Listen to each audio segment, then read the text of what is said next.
what I usually suggest to people is do a little less, do a lot less, and be more. Particularly if you're here on Kauai. Kauai is beautiful. If you just sit in any area and be and listen and breathe.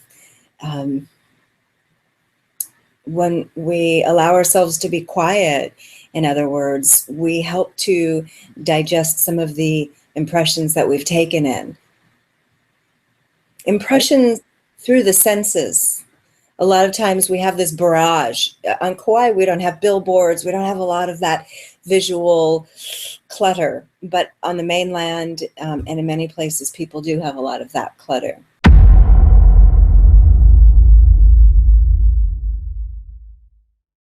So when people invite me to interact with them as a well-being coach,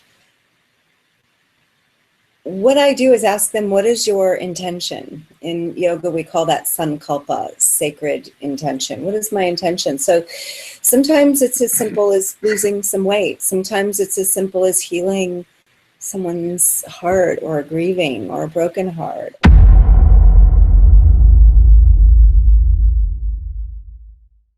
So one of the main thing that I see, and Sifu, you'll probably concur with me here, the main thing that I see when people are on vacation, they usually do vacation such that they need a vacation from their vacation.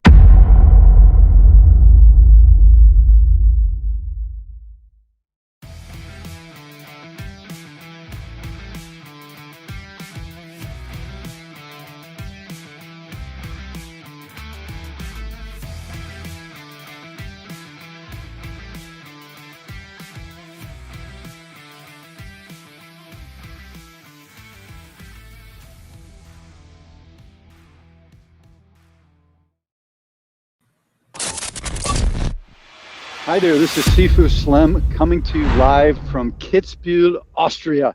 And I am out in my car wearing my Austrian hat with the cool emblem on it.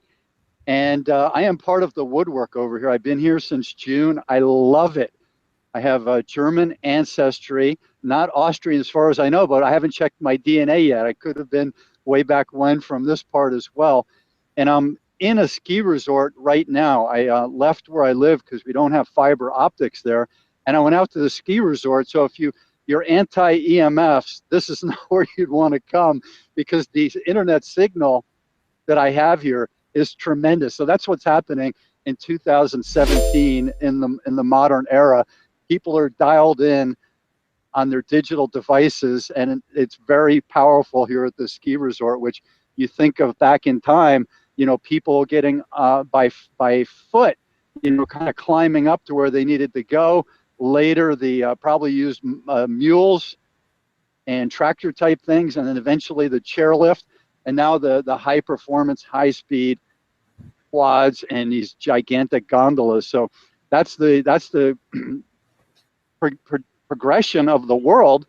And what I try to teach people is that our grandparents and our great grandparents weren't idiots. Nicht sind Dummkopf, nicht war Dummkopf. And that means they knew what they were doing. They had some sense. And so I'm trying to tap in to some common sense. And so today I have the good fortune to connect with someone far, far away. And I'm going to bring in DarcI Frankel to introduce herself and to share a little bit about what she does and the progression of how she helps people when they're on vacation. Hi there, Sifu. Thank you for having me today. It's this evening. I'm coming to you from Kauai, Hawaii, or my neighborhood is Haena, the very northmost shore of the northmost island in the chain of Hawaiian Islands.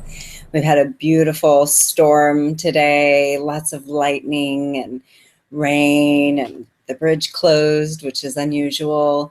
And today was the day of the solar eclipse, and lots of intense, powerful transformation happening here. So here. and here. So we're inviting you into this dialogue where we get to share about our transformation.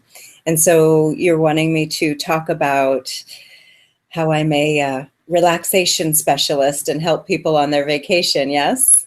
Yeah, Okay. people think of going sightseeing, they think of going on tours.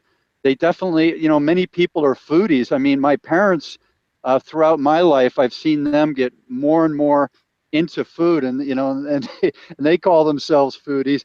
And I've kind of become a foodie as well, but I'm a fitness guy way before being someone who wants to spend a lot of energy on food. I do eat very well, but some people, they live each day for their 2 or 3 or more snacks and meals. And so maybe break down what you see, because when you're massaging people an hour and a half sometimes, and greeting them when they come in, they're sharing things with you about what's going on in their life and what they're hoping to accomplish when they come to Kauai. So maybe you can share how you absorb that and how you provide verbal and physical and energetic therapy for some of these people.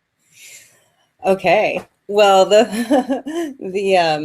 I'll just give a little bit of background. I am a longtime practitioner of Ayurvedic medicine. I've been practicing for about 25 years, and I've been a massage therapist and a yoga teacher for about all that same time. So practice makes perfect. And so I help people relax. I help people on different levels, depending if they come in to us for 1 hour or if they're with us for a longer retreat or with me for a longer consultation. Sometimes people don't want a lot of input. They just want to have a relaxing massage, and that's fine too. We do that at Hanalei Spa. So one of the main thing that I see, and Sifu, you'll probably concur with me here, the main thing that I see when people are on vacation, they usually do vacation such that they need a vacation from their vacation. I see that so much. In other words, most oftentimes we tend to consume more than we ought to, whether it is visually or auditorially, if that's a word. It might be food that we're taking in. So many people fill up their days on vacation with so many activities. They don't have time. They don't even have transition time between these activities. And at the end of the day, at the end of their vacation, they need a vacation from their vacation. So what I usually suggest to people is do a little less. Do a lot less and be more, particularly if you're here on Kauai. Kauai is beautiful. If you just sit in any area and be and listen and breathe. When we allow ourselves to be quiet, in other words, we help to digest some of the impressions that we've taken in. Impressions through the senses. A lot of times we have this barrage. On Kauai, we don't have billboards. We don't have a lot of that visual clutter. But on the mainland and in many places, people do have a lot of that clutter. You were saying? I agree. And just, being present. I mean, you've done your time with yoga, your time in meditation, and your time at retreats being led through by sort of guru type people who sometimes travel the globe to bring their gifts to other people. And one of the leading things I've seen with these Swami guru type people is to relax, to just let it be, to, they have the emptiness sometimes they talk about, and just being empty, and it allows nature and the universe and the energy of Kauai, the breeze, the birds up in the trees, and the views that are changing throughout the day, that allows all of that stuff to work. It's relaxation and giving of gifts, magic, to the person who is able to shut down some of their neurology and just allow the entire being, you know, the aura, to become part of that aura that is Hawaii, or that is Austria, in the Alps where I am, seeing things, unwinding. You're looking at your travel partner. Let's say it's a husband and wife, boyfriend and girlfriend, two gay partners, whatever they are, or two kids. They can look at each other and go, you know what?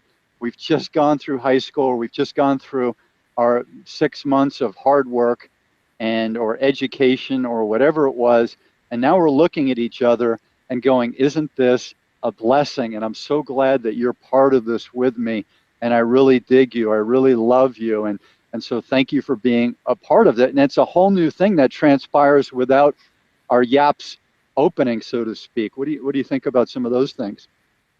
Absolutely. Cultivating gratitude, culturing gratitude, and having that be reciprocal is deeply, profoundly healing. We've got high performance vacation, which a lot of people do. Like a friend of mine, I went to Spain and I had a home base. I got a place to live, and I started getting to know people. I signed up for martial arts. I did workouts on the beach or in the hills every morning. And when he came to Spain with his wife, they were in a different town every day, and they wanted to see Andalusia, almost, you know, every town that was noteworthy, they wanted to see. And that's how he does business.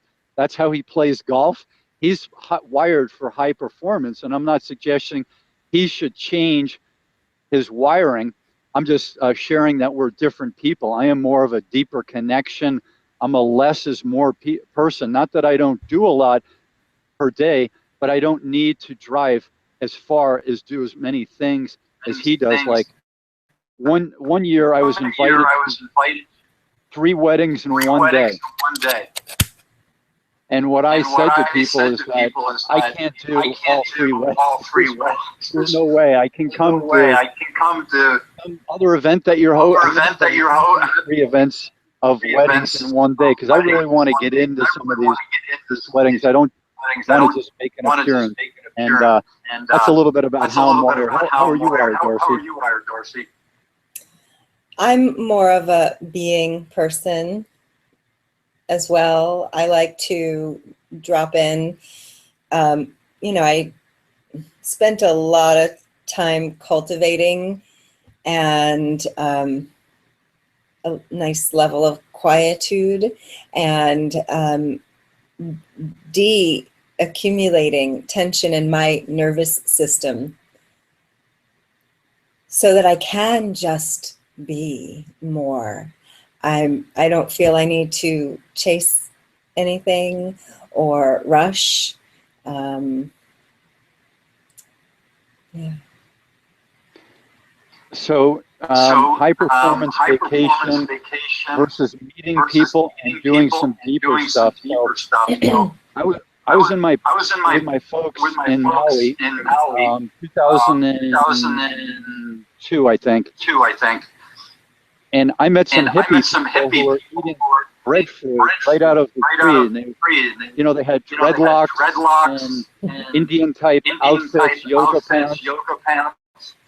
And so I'm bonding with these people, and they're sharing breadfruit. My parents see me eating this, and they are people from the East Coast, and they're not used to breadfruit, and they're not used to hippies, but I'm kind of open to everyone. And I have kind of a fearless personality. Why would somebody give me something that's harmful? So these people give me breadfruit, and I'm trying to connect with them. And immediately my parents see this, and they're worried. They're getting neurotic. They're thinking, this is a problem. These hippies don't know what they're doing, all those types of things.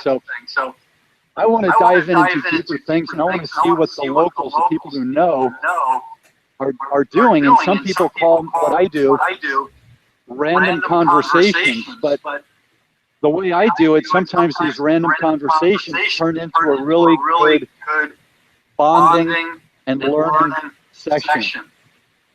Any thoughts on that?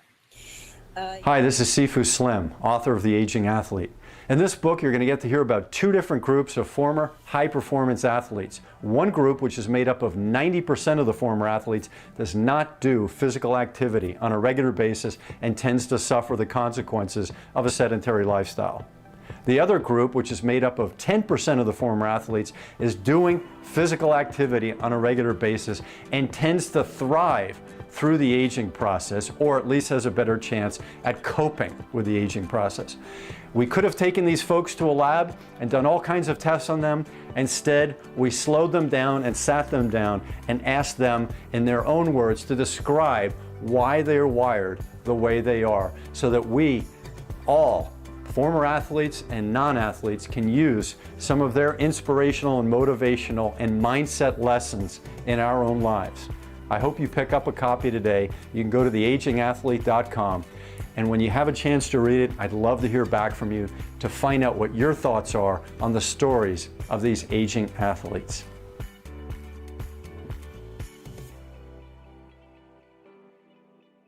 On that. Yes. Well, when everything is not structured, there's space for magic to happen. And that's what I notice here on Kauai, is that when people slow down, there's something about Kauai, it's a little slower, and that's nice. You know, I was born on the East Coast. I don't know if you know that. And I grew up in South Florida. I live, in Miami. I lived in big cities. I was a city slicker. And I'm like a fifth generation New Yorker, actually. And now it's out. People will know. It's fine. So when we aren't completely structured, there's space for magic. And that happens. There's space for synchronicity. There's space for our higher power to have contact with us and guide us more, whatever somebody calls that higher power. And that's what I see. And so when people ask me, when people come to me, I frequent, and they're inviting me to help them because I work by invitation and or begging. I respond well to authentic, vulnerable request and invitation. So when people invite me to interact with them as a well-being coach, what I do is ask them, what is your intention? In yoga, we call that Sankalpa, sacred intention. What is my intention? So sometimes it's as simple as losing some weight. Sometimes it's as simple as healing someone's heart, or grieving, or a broken heart, or getting in shape, getting fit, or having a great vacation with their beloved. So I think the first part is really dropping in to the heart and soul of our Sankalpa and embodying that. And inherent within that desire is its fulfillment. Who was it? I think Rumi, who said something about the longing itself. The longing for the beloved itself is the connection to the beloved. And so to see this intention as already there on some level, not something to do or something to grasp at, but it's a way of being. And I know it's, what I'm suggesting isn't, it doesn't fit in with our Western mind frame of I have to go, I have to do, I have to be, I have to have. It's more mystical, might be more feminine. In the being of it, we are it. So, if I have a goal to, my well-being, my fitness goals are very connected with my well-being goals. See, I don't have a goal just to be fit. For me, I want whole being wellness. And so let's say I want to work out and get stronger or something. For me, as I'm doing that, I am embodying that strength. So the gap between being and embodying my Sankalpa or intention starts to get smaller and smaller the more I really participate in it. And so that's, we've talked a lot about exercise in the past, and that was always really fun for us to do that. And that's some of my philosophy. Did I answer your question? You certainly did. Thank you for that. So this is part one, vacation. And so maybe you could share with all of your experience. I mean, I don't know anyone who knows more about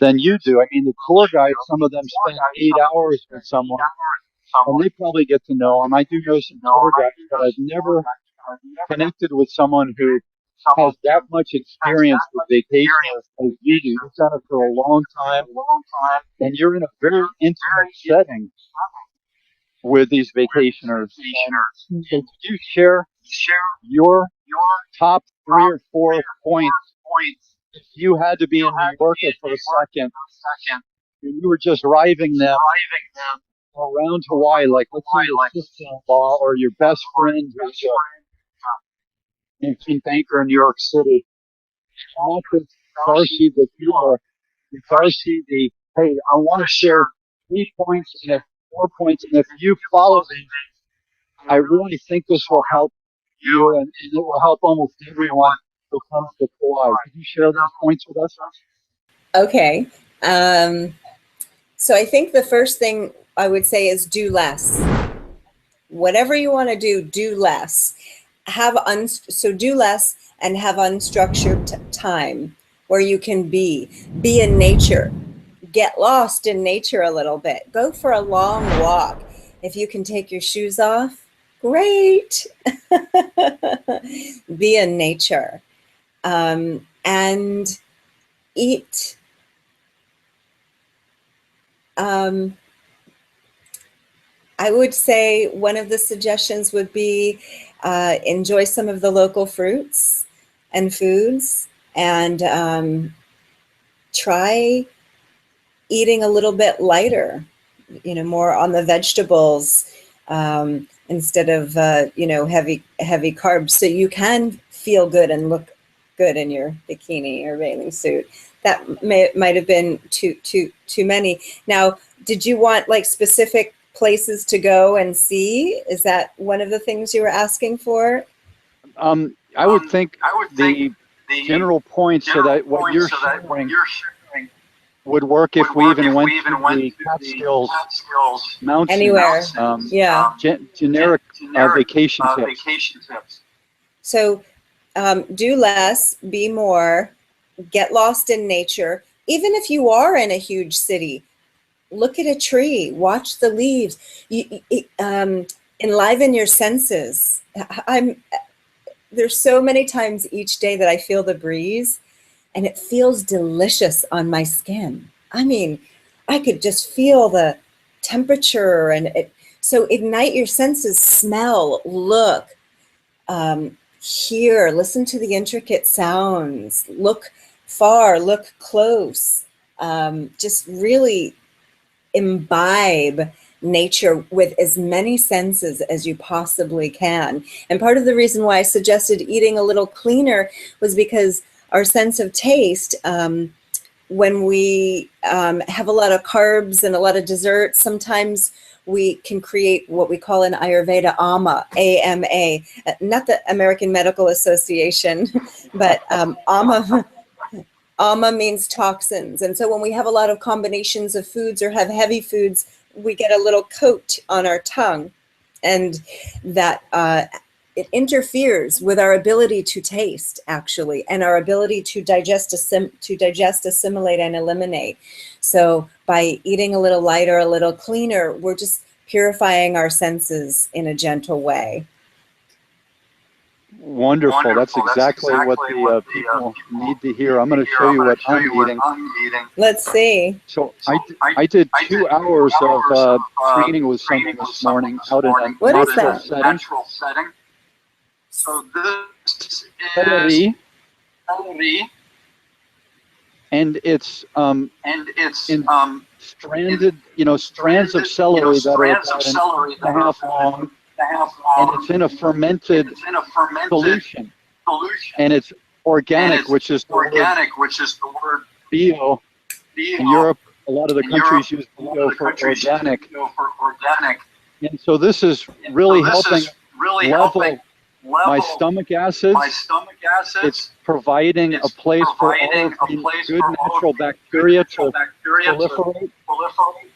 And within the last 6 months, I watched a video on YouTube, which I find that I'll put it in the comments below our video, that all of the acidophilus and the bifidus, all those things that we're taking from the health food store, some of them that cost $58 a bottle and say they've got billions and billions, very small in terms of gut bacteria, whereas the fermented food is 1,000 times or tens of thousands of times more, according to this video that I saw, in providing the space and the matter for these natural bacteria, good natural bacteria, to flourish. Mm-hmm. Had you heard that? I had, and I wanted to comment. You look great. Your skin looks really clear. Your eyes look really clear. You look really good and healthy. Yeah, I've been off of all of the crack and all the addictive substances for 54 years, and that's how old I am. Good for you, Sifu. I had to throw in a little inner city humor. So for all those people who are addicted to some substance, and it could be prescription medication, which I believe are very toxic things that they're on, like the psychotropic drugs for stress and the sleeping pills, all those things. I don't trust any of them except to get you through a cataclysmic event or a current situation where you do need to sleep, or you do need not to kill yourself or kill somebody else or drive off a cliff. As soon as you can, go see me and go see Darcy. And we've been under stress and we've been through dark times. And if we didn't go au naturel and learn about health and wellness and mind, body, spirit, and karma, and seek counseling ourselves, we would probably not be here. We would not be well today or pursuing wellness. Your thoughts on that, Darcy? Oh, that's a big topic. I'll say I am not a medical doctor and I cannot prescribe anything, nor would I suggest that somebody goes off their prescription medication. If somebody has some type of an addiction, I would highly recommend a 12-step program for recovery and for healing. The 12-step programs are very powerful and deeply spiritual. And most importantly, I would suggest self-love, to find ways that you can really love yourself. I can't give any specifics because Ayurvedic medicine deals with an individual and not a broad category, but those are two of the suggestions that I would give. That will lead us into the next video, which is called Part 2, the Rat Race. And I'm Sifu Slim, and I'm available at SIFU.com. My books are Sedentary Nation, The Aging Athlete, and then I have another book coming up with a longer title that's about coaching and being the parent of young athletes and teaching them about a long life versus just winning the big game and having a great season, being well over the course of their lives. Darcy, do you want to share any website information, or how if people want to find out more about what you do, they can connect? Yes, the best way to reach me is through my website, HonoluluDaySpa.com. Hanalei, H-A-N as in Nancy, A, Hanalei, L-E-I, and then day, night and day, spa.com. So I could be reached through there. Wonderful. So we'll click back in here with part two with Darcy and Sifu.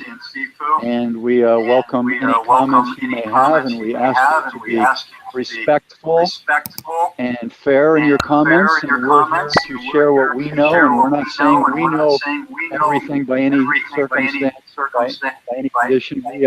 We're open for your thoughts, and we learn from hearing your needs and your concerns and your silliness, and we welcome that. So please comment if you do that. And I'm Sifu, and there's Darcy, and we'll click back soon.